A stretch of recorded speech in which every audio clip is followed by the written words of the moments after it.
CM ಸಿದ್ದರಾಮಯ್ಯಗೆ Mysuru ಮೂಡಕ್ಕೆ ಸುತ್ತಿಕೊಂಡ ಬೆನ್ನಲ್ಲೇ ಮತ್ತಿಬ್ಬರು ಸಚಿವರಿಗೂ ಭೂ ಉರುಳಾಗುವ ಸಾಧ್ಯತೆ ಇದೆ. ಸಹೋದರ ರಾಹುಲ್ ಖರ್ಗೆಯ ಟ್ರಸ್ಟ್ಗೆ ಸರ್ಕಾರದಿಂದ ಭೂಮಿ ಮಂಜೂರು ಮಾಡಿಸಿರುವ ಕೇಸ್ನಲ್ಲಿ ಸಚಿವ ಪ್ರಿಯಾಂಕ್ ಖರ್ಗೆಗೆ ಪ್ರಾಸಿಕ್ಯೂಷನ್ ಭೀತಿ ಶುರುವಾಗಿದೆ.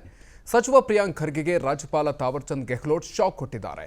ಕೆಐಎಡಿಬಿಯಿಂದ ಸಿದ್ಧಾರ್ಥ ಟ್ರಸ್ಟ್ಗೆ ಸಿಎ ಸೈಟ್ ಹಂಚಿಕೆ ಹಿನ್ನೆಲೆಯಲ್ಲಿ ಬಿಜೆಪಿಯ ವಿಧಾನ ಪರಿಷತ್ ವಿಪಕ್ಷ ನಾಯಕ ಛಲವಾದಿ ನಾರಾಯಣ್ ರಾಜ್ಯಪಾಲರಿಗೆ ದೂರು ಕೊಟ್ಟಿದ್ರು. ಈ ಬಗ್ಗೆ ವಿವರಣೆ ನೀಡಿ ಅಂತ ರಾಜ್ಯಪಾಲರು ಸರ್ಕಾರದ ಮುಖ್ಯ ಕಾರ್ಯದರ್ಶಿ ಶಾಲಿನಿ ರಜನೀಶ್ಗೆ ಪತ್ರ ಬರೆದಿದ್ದಾರೆ.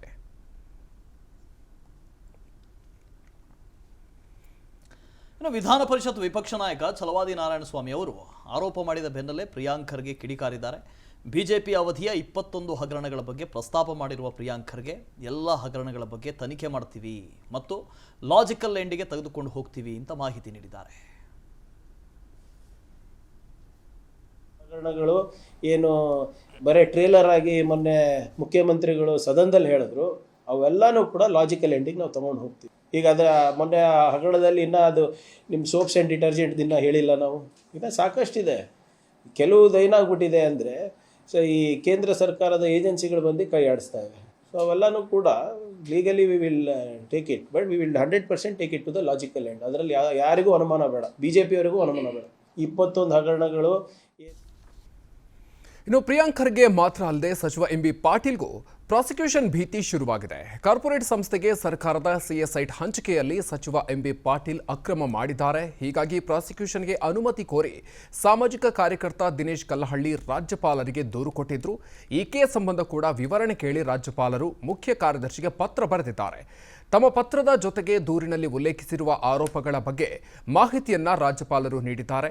ರಾಜ್ಯಪಾಲರ ಪತ್ರದ ಬಗ್ಗೆ ಪ್ರತಿಕ್ರಿಯೆ ನೀಡಿರೋ ಎಂಬಿ ಪಾಟೀಲ್, ನಮ್ಮ ರಾಜ್ಯಪಾಲರು ಸ್ವತಂತ್ರವಾಗಿ ಕೆಲಸ ಮಾಡ್ತಾ ಇಲ್ಲ, ರಾಜ್ಯಪಾಲರು ಕೇಂದ್ರ ಸರ್ಕಾರದ ಕೈಗೊಂಬೆಯಾಗಿದ್ದಾರೆ ಅಂತ ಕಿಡಿಕಾರಿದ್ದಾರೆ. ರಾಜ್ಯಪಾಲರ ನಡೆ ಅಂತೂ ಇಡೀ ರಾಜ್ಯದ ಜನತೆಗೆ ಗೊತ್ತಾಗಿದೆ. ಅವರು ತಮ್ಮ ಸ್ವಯಂ ಇಚ್ಛೆಯಿಂದ ಸ್ವಯಂ ಬುದ್ಧಿಯಿಂದ ಕೆಲಸ ಮಾಡ್ತಾ ಇಲ್ಲ. ಅವರು ಕೇಂದ್ರ ಸರ್ಕಾರ, BJP ಸರ್ಕಾರ, ನರೇಂದ್ರ ಮೋದಿ, ಅಮಿತ್ ಶಾ ಅವರ ನಿರ್ದೇಶನದಂತೆ BJPಯ ಕೇಂದ್ರ ಸರ್ಕಾರ ನಿರ್ದೇಶನದಂತೆ ನಡೀತಾ ಇದ್ದಾರೆ. ಕೈಗೊಂಬೆಯಾಗಿ ಇವತ್ತು ಸಹ ಅವರು ಇಲ್ಲಿದ್ದಾರೆ. ರಾಜಭವನ BJP ಕಚೇರಿಯಾಗಿ ಪರಿವರ್ತನೆಗೊಂಡಿದೆ. ರಾಜ್ಯಪಾಲರ ನಡೆ ಅಂತೂ ಸಚಿವ ಎಂಬಿ ಪಾಟೀಲ್ ಮತ್ತು ಪ್ರಿಯಾಂಕ್ ಖರ್ಗೆ ವಿರುದ್ಧದ ಆರೋಪಗಳ ಬಗ್ಗೆ ರಾಜ್ಯಪಾಲರು ವಿವರಣೆ ಕೋರಿ ಮುಖ್ಯ ಕಾರ್ಯದರ್ಶಿಗೆ ಪತ್ರ ಬರೆದ ಬೆನ್ನಲ್ಲೇ ಸಚಿವರ ಹಗರಣದ ಬಗ್ಗೆ ಬಿಜೆಪಿ ಮಾಹಿತಿ ನೀಡಿದೆ. ವಿಧಾನ ಪರಿಷತ್ ವಿಪಕ್ಷ ನಾಯಕ ಛಲವಾದಿ ನಾರಾಯಣ ಸ್ವಾಮಿ ಈ ಬಗ್ಗೆ ಮಾತನಾಡಿ ಎಂಬಿ ಪಾಟೀಲ್ ಸ್ವಹಿತಾಸಕ್ತಿಗೋಸ್ಕರ ಅಕ್ರಮ ಮಾಡಿದ್ದಾರೆ ಅಂತ ಆರೋಪಿಸಿದ್ದಾರೆ. ಚುನಾವಣೆ ವೇಳೆ ಸಾಲ ಕೊಟ್ಟಂತ ಕಂಪನಿಗೆ 10 ರಿಂದ 20 ಕೋಟಿ ರೂಪಾಯಿ ಬೆಲೆ ಬಾಳುವ 8 ಎಕರೆ ಜಾಗವನ್ನು ಎಂಬಿ ಪಾಟೀಲ್ ನೀಡಿದ್ದಾರೆ ಅಂತ ದಾಖಲೆ ಸಮೇತ ಆರೋಪ ಮಾಡಿದ್ದಾರೆ. ಚುನಾವಣೆ ವೆಚ್ಚಕ್ಕೆ ಅಂತೇಳಿ ಅವ್ರಿಗೆ ಹೇಳಿದ್ದಾರೆ. ಬಾಗ್ಮನೆ ಡೆವಲಪರ್ಸ್ 4 ಕೋಟಿ ರೂಪಾಯಿ ಸಾಲ ಪಡೆದಿದ್ದೀನಿ ಅಂತೇಳಿ ಅವರ ಪೇಪರ್ಸಲ್ಲಿ ಕೊಟ್ಟಿದ್ದಾರೆ. ಎಲೆಕ್ಷನ್ ಪೇಪರ್ಸ್ ಇದು. 4 ಕೋಟಿ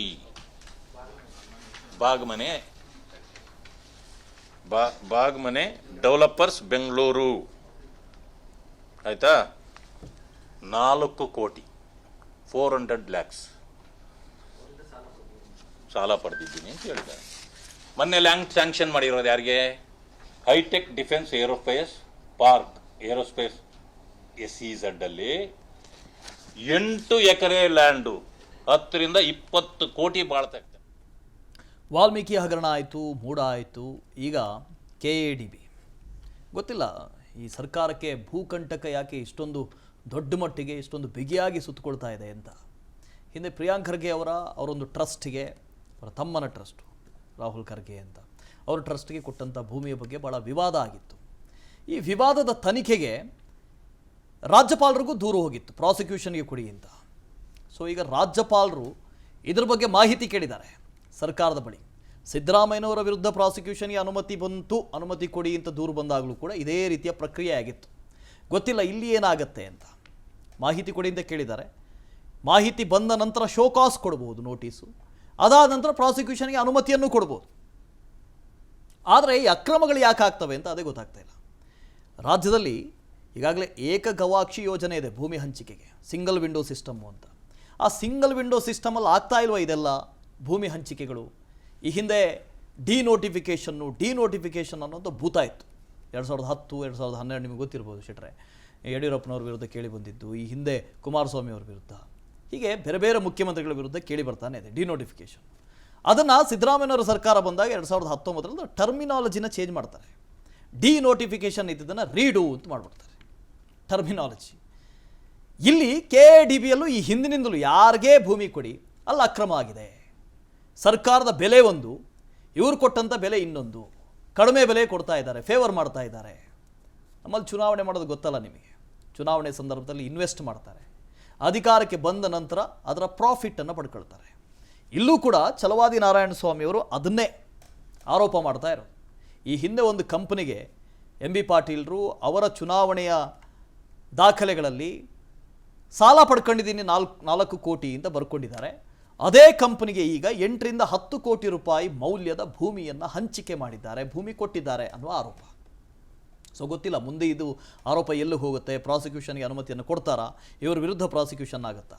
ಆದರೆ ಪ್ರಿಯಾಂಕ್ ಖರ್ಗೆ ಅವರು ಹೇಳಿದ್ದು ಭಾಳ ಇಂಟ್ರೆಸ್ಟಿಂಗ್ ಆಗಿತ್ತು. 21 ಪ್ರಕರಣ ಇದೆ BJPಯವರ ಮೇಲೆ, 21 ಪ್ರಕರಣ. ಈ ಸರ್ಕಾರ ಅಸ್ತಿತ್ವಕ್ಕೆ ಬಂದ ತಕ್ಷಣವೇ SITಗಳ ರಚನೆ ಆಯಿತು. ಬೇರೆ ಬೇರೆ ಹಗರಣಕ್ಕೆ 40% ಕಮಿಷನ್ ಅಂತೆ, ಅದಕ್ಕೊಂದು SIT ಮಾಡಿದ್ರು.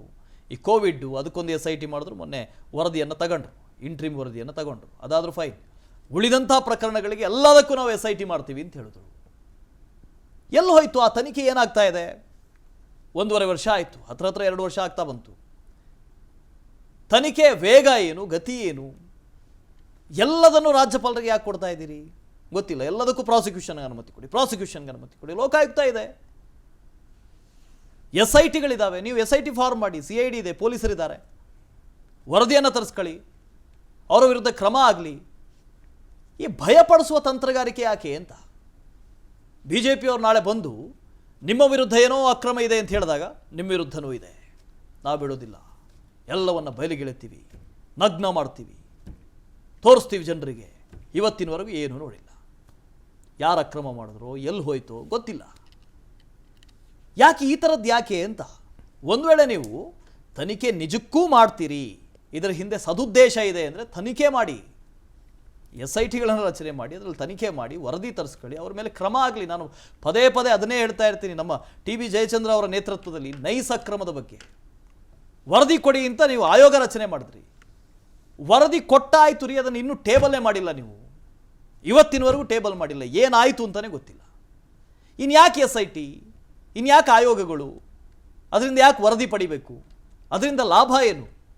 ಈಗ ಸರ್ಕಾರದ ಕಡೆಯಿಂದ ಸುಮಾರು ಆಯೋಗಗಳಿದ್ದಾವೆ, ಬೇಜಾನ ಆಯೋಗಗಳಿದ್ದಾವೆ, SITಗಳ ಫಾರ್ಮ್ ಆಗಿದ್ದಾವೆ. ಗೊತ್ತಿಲ್ಲ ಅದು ಯಾವಾಗ ತನಿಖೆ ಆಗುತ್ತೋ, ಅದು ಯಾವಾಗ ವರದಿ ಕೊಡುತ್ತೋ, ನೀವು ಅದನ್ನು ಯಾವಾಗ ವರದಿಯನ್ನು ಪಾಲಿಸ್ತೀರೋ, ಯಾವಾಗ ಟೇಬಲ್ ಮಾಡ್ತೀರೋ. ಸಾರ್ವಜನಿಕರಿಗಾದ್ರೂ ಕೊಡಿ, ನಾವಾದರೂ ನೋಡ್ತೀವಿ ಏನಿದೆ ಅಂತ. ಪಬ್ಲಿಕ್ ಡೊಮೈನ್ಗಾದರೂ ಕೊಡಿ, ಅದೂ ಇಲ್ಲ. ಸುಮ್ಮನೆ ಆರೋಪ ಮಾಡೋದು, ಪ್ರತ್ಯಾರೋಪ ಮಾಡೋದು, ಇನ್ನೊಂದೇನೋ ಮಾಡೋದು ಗೊತ್ತಿಲ್ಲ. ಇದು ಕೂಡ ಬಹಳ ದೊಡ್ಡ ಮಟ್ಟಿಗೆ ಸರ್ಕಾರಕ್ಕೆ ಕಂಟಕ ಆಗ್ಬೋದೇನೋ. ನಾಳೆ ಒಂದು ವೇಳೆ ರಾಜ್ಯಪಾಲರು ಇಲ್ಲೂ ಕೂಡ ಪ್ರಾಸಿಕ್ಯೂಷನ್ಗೆ ಅನುಮತಿ ಕೊಟ್ಟರೆ ನಿಜಕ್ಕೂ ಸರ್ಕಾರಕ್ಕೆ ಇದೊಂದು ದೊಡ್ಡ ತಲೆಬಿಸಿ ಆಗುತ್ತೆ.